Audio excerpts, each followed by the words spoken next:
जय हिंद दोस्तों, स्वागत है आपका रैंकाइन एकेडमी के यूट्यूब चैनल पे। और मैं हूं प्रशांत पूजन और हम पढ़ रहे हैं ग्राम समाज एवं विकास। जैसा कि आपको पता ही है कि उत्तर प्रदेश में कृषि व्यवस्था का पहला लेक्चर हमने कंप्लीट कर दिया है और उसमें हमने उत्तर प्रदेश में पाई जाने वाली जो 9 जलवायु हैं अलग अलग मंडल में, जैसे हमने पश्चिमी उत्तर प्रदेश को देखा था, बुंदेलखंड को देखा था, आगरा को देखा था, सोनभद्र, मिर्ज़ापुर, लखनऊ, यानी क्षेत्रों में बांट के जलवायु और वहाँ पर उपज होने वाली फसलें और बरसात, यानी कि कितनी सेंटीमीटर में बारिश होती है और कौन सी फसल अच्छी होती है, कौन सी फसल अच्छी नहीं होती है, कल हमने उसको विस्तार से देख लिया था।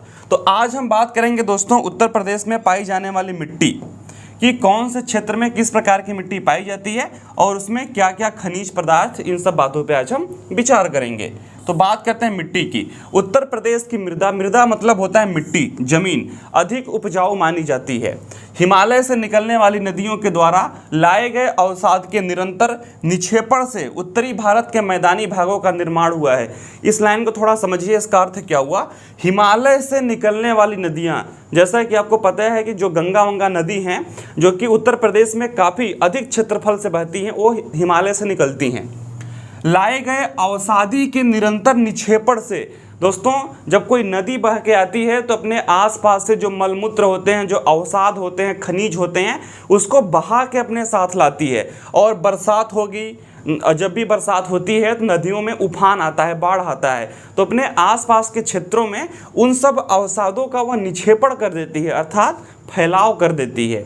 तो उस उपजाऊ, यानी कि उस अवक्षेप से, उस अवसाद से जो बनने वाला क्षेत्र होता है वह अधिक उपजाऊ माना जाता है। जैसे आप विचार करिए कि कोई एक क्षेत्र है जहाँ पर लगभग 100 वर्षों से खेती हो रही है, सेम मिट्टी है और उसी में 100 वर्षों से खेती हो रही है, तो आप लोग देखेंगे कि धीरे धीरे उस मिट्टी की ताकत कमज़ोर होने लगेगी, फिर उसके लिए हमें खाद वाद की ज़रूरत वहाँ पर पड़ने लगेगी। लेकिन जो नदियों के आसपास के क्षेत्र होते हैं वहाँ पर ऐसा नहीं होता है। वहाँ पर एक जब बरसात होती है, जब बाढ़ टाइप का आता है, तो वह जो मिट्टी ऊपरी परत होती है बह के आगे निकल जाती है और उसके स्थान पर जो अवसाद, यानी कि नदियों के साथ जो बह के आता है, वह उसके ऊपर एक पतली परत के रूप में चढ़ जाता है। यानी कि मिट्टियों का परिवर्तन होता रहता है और वह मिट्टी ज़्यादा उपजाऊ मानी जाती है। बात समझ में आई। उत्तर प्रदेश की मृदा में खनिज, जैव पदार्थ, जल एवं वायु के अलावा अनेक प्रकार के सूक्ष्म जीवाश्म भी पाए जाते हैं। तो इस तरीके से आप लोग देख सकते हैं उत्तर प्रदेश के बारे में। उत्तर प्रदेश की मृदा को मुख्यतः 3 भागों में विभाजित किया गया है। उत्तर प्रदेश की जो मिट्टी है उसको मुख्यतः 3 भागों में विभाजित किया गया है उसकी क्वालिटी के अनुसार। पहला है काम्प मिट्टी, दूसरा है मिश्रित लाल एवं काली मिट्टी। जहाँ भी आपको काली मिट्टी दिखाई देगी आप समझ जाइएगा कि काली मिट्टी में कपास, जो रुई होती है ना, जिससे कपड़े बनते हैं, उसका उत्पादन अधिक होता है, ठीक है। और तीसरा है रेतीली लाल मिट्टी। ऐसा जो रेतीली लाल मिट्टी होती है, रेतीली मिट्टी जो होती है वह या तो जंगल, जैसे कोई जंगल हो गया उसके आसपास पाया जाएगा, या फिर सबसे अधिक या नदियों के आसपास पाया जाता है। जहाँ से नदी बहती है उसके आसपास की जो मिट्टी होती है वो रेतीली मिट्टी होती है दोस्तों, क्योंकि नदी जो होती है अनेक पहाड़ों से बह के आती है, तो अपने साथ घिस घिस के चट्टानों को वह रेत में परिवर्तित कर देती है। तो इसलिए नदियों के आसपास हमें रेतीली मिट्टी भी पाई जाती है। आप लोगों ने देखा होगा कि नदियों में से बालू लोग निकालते हैं, बालू, सैंड्स जो होते हैं, कंकड़ छोटे छोटे, जिससे कि घर भी बनाया जाता है। तो वह सामान्यतः इसी प्रक्रिया के द्वारा उसका निर्माण होता है कि जब नदी पहाड़ों से बह के आती है तो अपने साथ रेत को भी लेकर आती है, ठीक है ना, जो कि कई वर्षों के निरंतर प्रक्रिया के बाद यह अधिक जमाव हो जाता है और मशीनों के माध्यम से लोग इसको निकालकर व्यापार करते हैं, ठीक है। अब बात करते हैं कि हमने उत्तर प्रदेश की मिट्टी को 3 मुख्यतः भागों में विभाजित कर लिया है। पहली है काम्प मिट्टी, दूसरी है काली मिट्टी या मिश्रित लाल, और तीसरी है रेतीली लाल मिट्टी। तो अब हम पढ़ेंगे काम्प मिट्टी का अर्थ क्या हुआ, ठीक है। इस मिट्टी का निर्माण गंगा, यमुना और इसकी सहायक नदियों द्वारा लाए गए अवसादों के जमाव से हुआ है।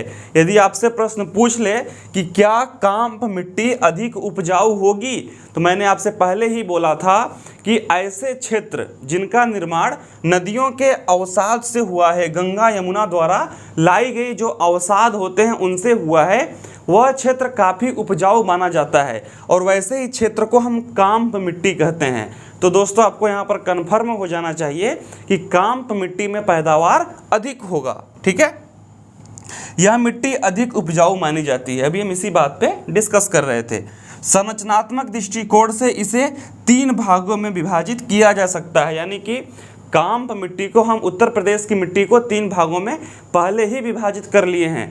पहली काम्प मिट्टी, दूसरी मिश्रित लाल एवं काली मिट्टी और तीसरी है रेतीली लाल मिट्टी।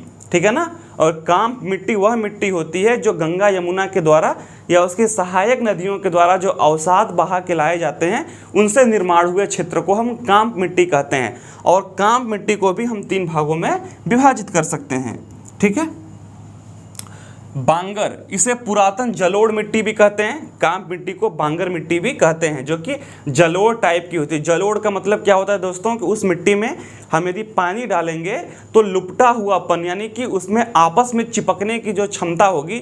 जैसे आप सपोज करिए कि कोई एक बालू मिट्टी है, आप बालू मिट्टी में पानी डालिए, कोई विशेष आकर्षण उनके बीच नहीं होगा। लेकिन जो जलोढ़ मिट्टी होती है उनमें पानी डालने पर उनके बीच में चिपका हुआपन, जैसे बोलते हैं ना कि चिपका हुआपन, कि मिट्टी हाथ में लग गई, छूट नहीं रही है, पकड़ ली, तो इस प्रकार की मिट्टी को जलोढ़ मिट्टी कहते हैं।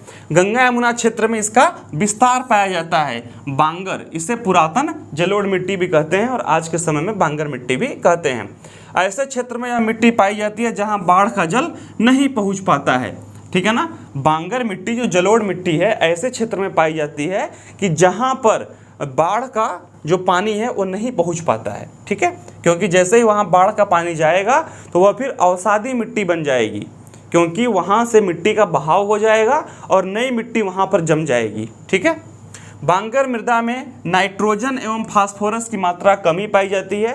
दोस्तों ऐसी मिट्टी में नाइट्रोजन और फास्फोरस की मात्रा, इसका जो सिंबल होता है नाइट्रोजन का N और फास्फोरस का P, ठीक है ना, तो इनकी मात्रा कम ही पाई जाती है, क्योंकि ऐसे जो ये तत्व होते हैं, जब कोई मिट्टी अवसाद रूप में बह के उसके ऊपर उसकी परत चढ़ती है तब नाइट्रोजन और फास्फोरस की मात्रा अधिक पाई जाती है।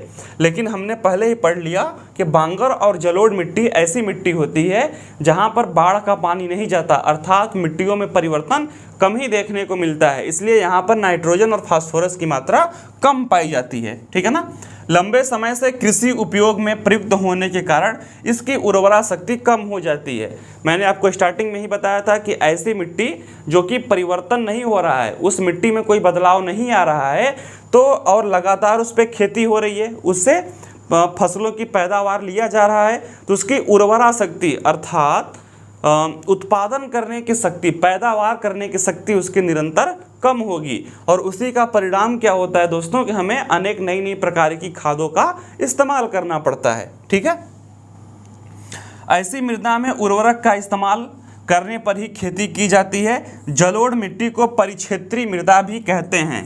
तो इस पूरे इतनी लंबी चौड़ी लाइन का कंक्लूजन क्या है कि काम्प मिट्टी का बांगर मिट्टी या जलोढ़ मिट्टी एक प्रकार है जो कि नदियों के आसपास तो पाया जाता है, लेकिन नदियों के बाढ़ का पानी वहाँ तक नहीं पहुँच पाता, और वह मिट्टी सेम टू सेम बनी रहती है और उसमें नाइट्रोजन और फास्फोरस की मात्रा कम ही पाई जाती है कंपेयर टू जहाँ पर अवसाद का पानी, यानी कि जहाँ पर जो नदियों का बाढ़ का पानी है जहाँ पर पहुँचता है, वहाँ से नाइट्रोजन और फास्फोरस की जो मात्रा है वह बांगर मिट्टी या जलोढ़ मिट्टी में कमी पाई जाती है। और निरंतर इस पे खेती होने के कारण जो इसकी उर्वरा शक्ति है वह धीरे धीरे कम हो जाती है। ठीक है। आइए बात करते हैं खादर मृदा की। ऐसी मृदा का निर्माण उन क्षेत्रों में होता है जहां बाढ़ का पानी निरंतर पहुंचता है, अर्थात बाढ़ग्रस्त क्षेत्रों में यह मृदा पाई जाती है। ठीक है ना। खादर मिट्टी। अब दोस्तों जैसा कि हमने पढ़ लिया कि जो खादर मिट्टी है वह काप मिट्टी का उदाहरण है। काप मिट्टी का मतलब कि यह गंगा यमुना और उसकी सहायक नदियां जो हैं उसके आसपास के क्षेत्रों में पाया जाएगा। तो जब हमने इसको पढ़ लिया कि यह ऐसी मिट्टी है जहां पर बाढ़ का पानी लगातार जाता रहता है, तो इसमें डेफिनेटली जो भी हमारे ये सब मृदा में होते हैं चूना, पोटास, मैग्नीशियम तथा जीवांशों की अधिकता मिलेगी, क्योंकि नदियों में बह के यही सब तो आते हैं। ठीक है ना। और हमने देखा था वहाँ पर कि बांगर मिट्टी में नाइट्रोजन और फास्फोरस की मात्रा कम मिलती है, लेकिन जब यहाँ पर बाढ़ का पानी आता है, इसमें जो अवसाद हैं आके मिलते हैं, तो डेफिनेटली वो अवसाद जो होते हैं वो चूना, पोटास, मैग्नीशियम, फास्फोरस यही सब तो होते हैं, तो ये सब आके वहाँ पर मिल जाएंगे। ठीक है ना।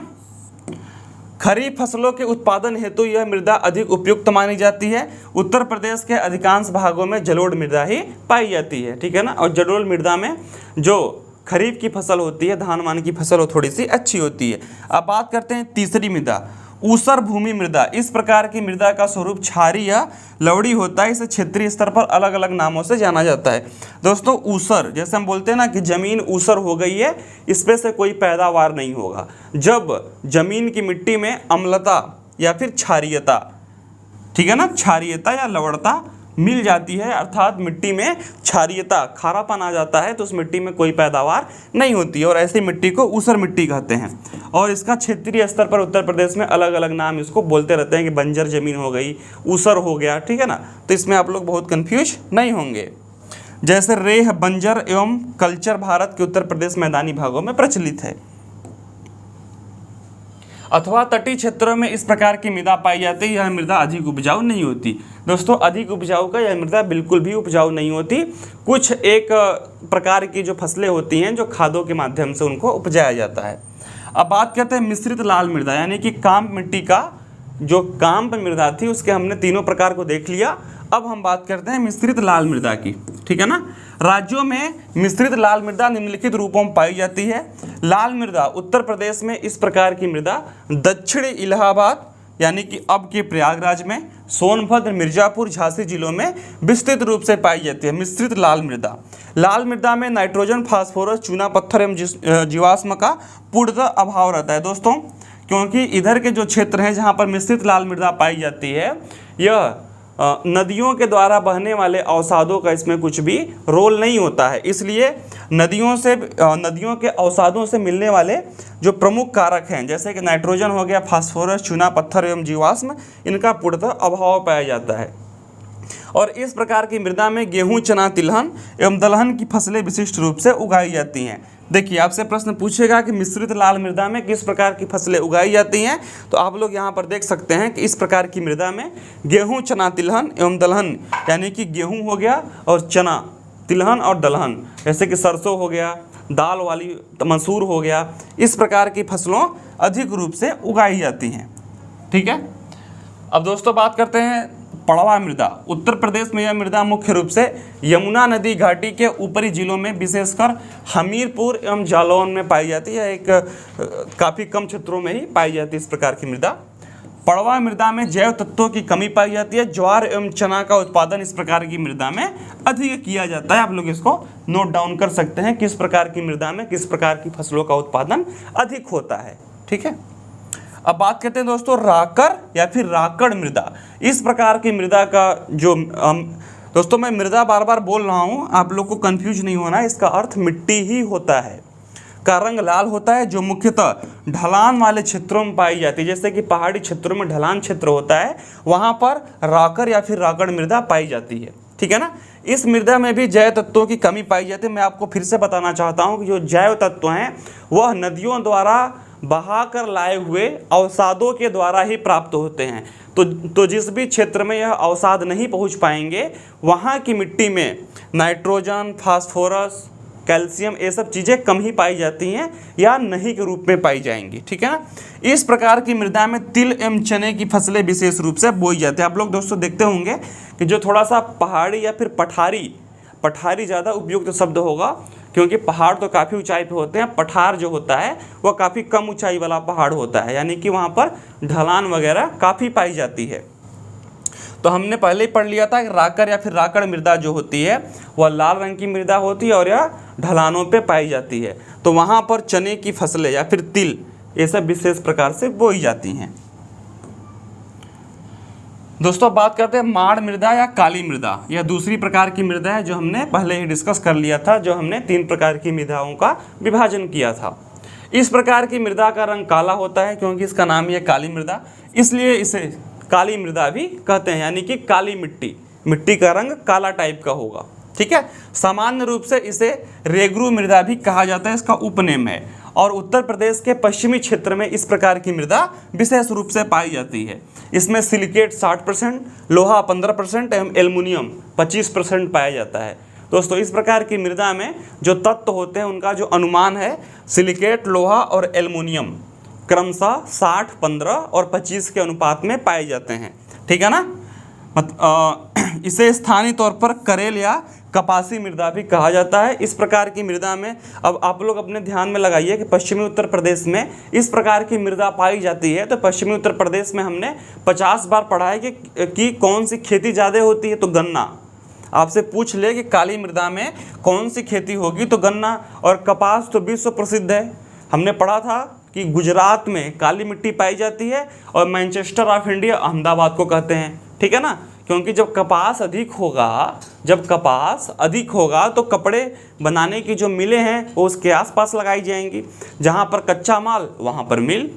ठीक है, तो कपास, गन्ना एवं ज्वार उत्पादन हेतु यह मृदा उपयुक्त होती है। इसमें नमी की मात्रा भी पर्याप्त होती है, क्योंकि काली मिट्टी में पानी को एब्जॉर्ब करके रोके रहने की क्षमता जो होती है वह काफ़ी अच्छी होती है।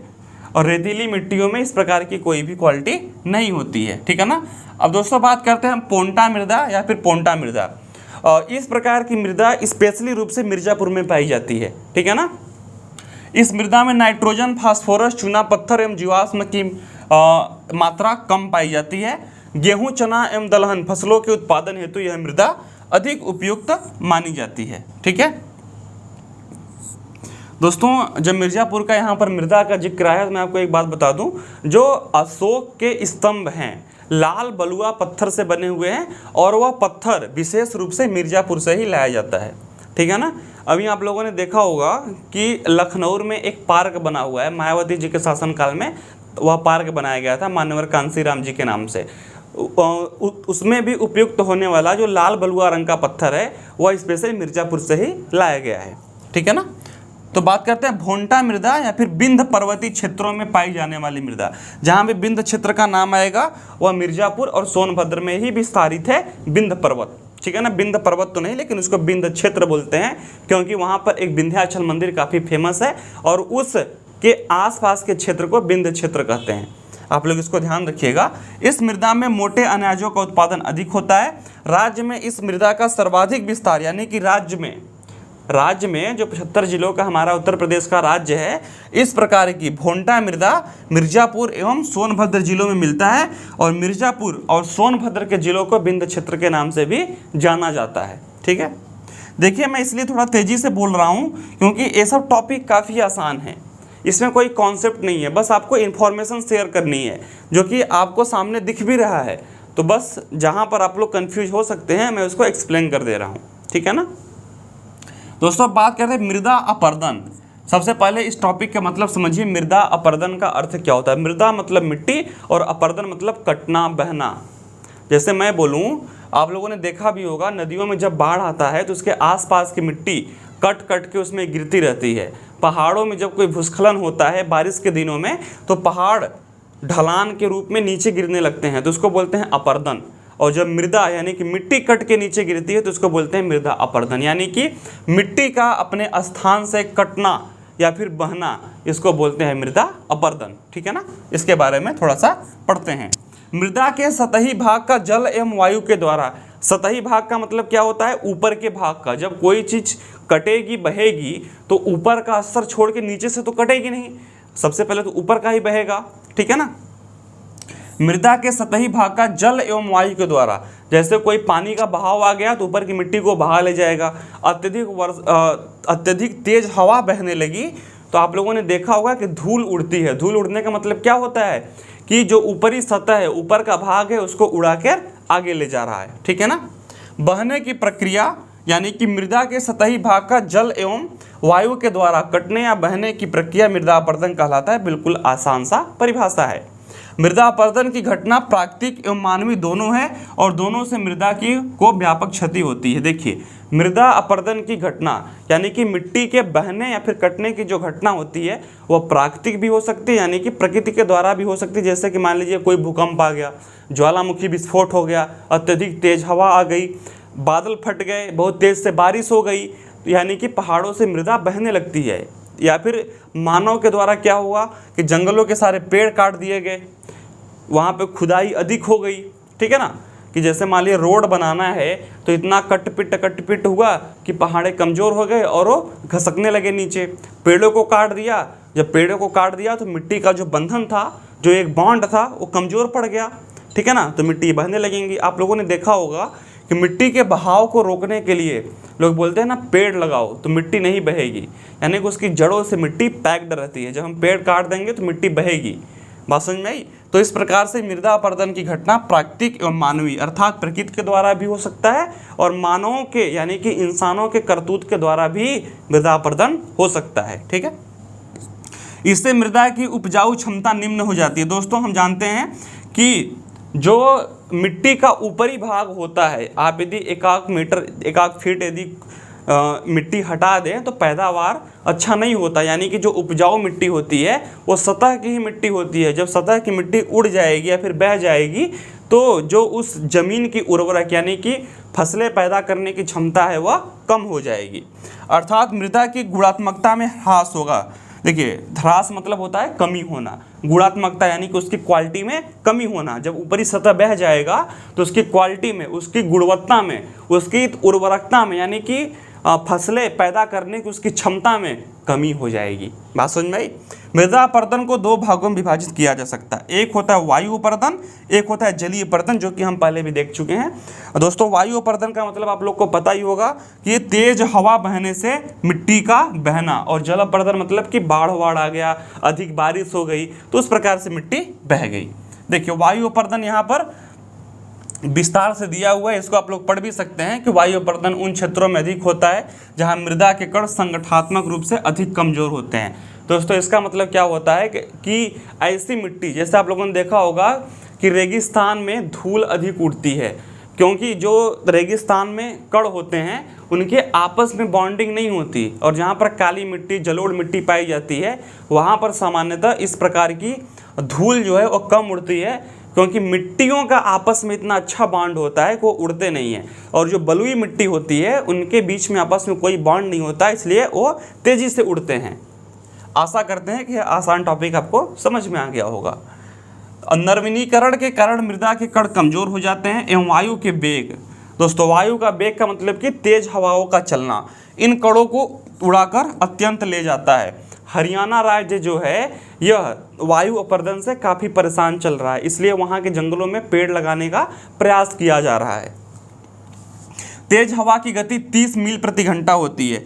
दोस्तों यदि हवा की गति 30 मील प्रति घंटा है तो वायु अपरदन यानी कि हवाओं के द्वारा मिट्टी को उड़ाने की जो प्रक्रिया है वह तेज हो जाती है, तथा आंधी की गति 80 मील प्रति घंटा से अधिक हो, इसमें वायु अपरदन तीव्र गति से होता है, ठीक है। अब बात करते हैं जलीय अपरदन। जलीय अपरदन का मतलब कि पानी के द्वारा, पानी के तेज प्रवाह से मिट्टी का बहना, ठीक है ना। और दोस्तों बलुई मृदा का कटाव सबसे तेजी से होता है। जलीय अपरदन में मृदा के कणों का अपरदन या कटाव जलीय बहाव के कारण होता है, जो कि हम आपको पहले भी बता चुके हैं।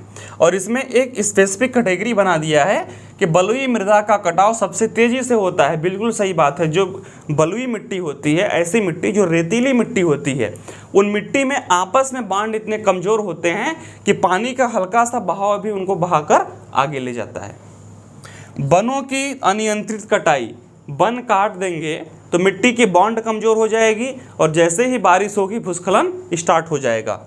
अनियंत्रित चराई, अनियंत्रित जुताई, यानी कि यदि आप खेतों को अधिक जोतेंगे तो मिट्टी के बॉन्ड क्या होंगे, वीक होंगे और वो हल्के से बारिश में बहने लगेगा। एवं तीव्र वर्षा, यह तो आपको पता ही है, तेजी से वर्षा होगी तो मिट्टी बहेगा। एवं बाढ़ के कारण जलीय अपरदन तेजी से होता है। जलीय अपरदन के कारण मृदा के ऊपरी आवरण यानी कि ऊपरी सतह का कटाव हो जाता है, कट के बाहर निकल जाता है। इसके साथ ही मृदा की उर्वरा शक्ति क्षीण हो जाती है। मैंने आपको दोस्तों पढ़ाया भी था कि किसी भी पृथ्वी का जो ऊपरी सतह होता है वह सबसे अधिक उपजाऊ होता है जब वह किसी भी अपरदन के द्वारा जब वो कट के बह जाएगा तो उस मिट्टी की जो उर्वरा शक्ति है वह कमज़ोर हो जाएगी। प्रदेश में जलीय अपरदन एक गंभीर समस्या है। उत्तर प्रदेश में जलीय अपरदन यानी कि जल के माध्यम से, जल के बहाव से मिट्टियों के बहने की जो प्रक्रिया है वह एक कठिन समस्या है हमारे प्रदेश उत्तर प्रदेश में। दोस्तों अब बात करते हैं अवनालिका अपर्दन। अवनालिका अपर्दन की समस्या प्रदेश में चुनौतीपूर्ण है। राज्य का चंबल एवं यमुना अफवाह क्षेत्र इटावा जलौन अवनालिका अपर्दन से अधिक प्रभावित है। दोस्तों इसका मतलब क्या हुआ कि जो नदियों की चौड़ाई है वह लगातार बढ़ती जा रही है, जिससे कि आसपास के जो क्षेत्र हैं वह कट कट के उसमें गिरते जा रहे हैं। ठीक है ना। अवनालिका अपर्दन उन क्षेत्रों में अधिक तीव्र होता है जहां मृदा के कण संगठनात्मक रूप से अधिक कमजोर होते हैं। जिस क्षेत्र की जो मिट्टी है वह इस प्रकार की मिट्टी है कि उसमें आपस में बॉन्डिंग कमज़ोर है, तो वह कट कट के नदियों में गिरते जाते हैं और आसपास के लोगों के जो खेत होते हैं जहाँ पर वह पहले पैदावार कर रहे थे, अब वह एक नदी का रूप ले लेते हैं। इससे गहराई के साथ शीर्ष से भाग का तीव्र कटाव होता है। चंबल के बीहड़ का निर्माण इसी अवनालिका अपर्दन के कारण हुआ है। बलुई मिट्टी का कटाव तीव्र गति से होता है। दोस्तों नदी जितनी बहती, नदी में जितना पानी आता है वो तो उतना ही आएगा, लेकिन कटाव के कारण क्या होता है, जैसे मान लीजिए कि बरसात के दिन में कटाव इतना हो गया और नदी की मुख्य धारा सिर्फ इतनी है, तो बरसात के बाद नदी का पानी जब कम होगा तो ये सब क्षेत्र क्या होंगे, खाली हो जाएंगे। तो यहाँ पर पेड़ उगेंगे क्योंकि अवसादी मिट्टी यहाँ पर होगी, तो यहाँ पर घने घने जंगल बन जाएंगे। तो वही बात यहाँ पर बता रहा है कि चंबल के बीहड़ का निर्माण इसी प्रकार की अवनालिका अपर्दन के कारण हुआ है। ठीक है ना। तो दोस्तों आप लोगों ने देख लिया कि उत्तर प्रदेश की जो मिट्टी है वो कितने प्रकार की है और किस प्रकार की मिट्टी किस क्षेत्र में पाई जाती है, और मिट्टी का जो कटाव या फिर बहाव है वह कितनी बड़ी समस्या है और यह क्यों होता है, इसको हमने यहाँ पर विस्तार से देख लिया। तो मेरा आपसे रिक्वेस्ट है कि जो अभी हमारे भाई बंधु या फिर आपके दोस्त रैंकाइन एकेडमी को सब्सक्राइब नहीं किए हैं, प्लीज़ इसको फॉलो कर लीजिए और हमारे सारे PDF को फ्री ऑफ कॉस्ट पाने के लिए हमारे रैंकाइन एकेडमी के ही टेलीग्राम चैनल को ज्वाइन कर लीजिए। तो मिलते हैं नेक्स्ट लेक्चर में, तब तक के लिए धन्यवाद।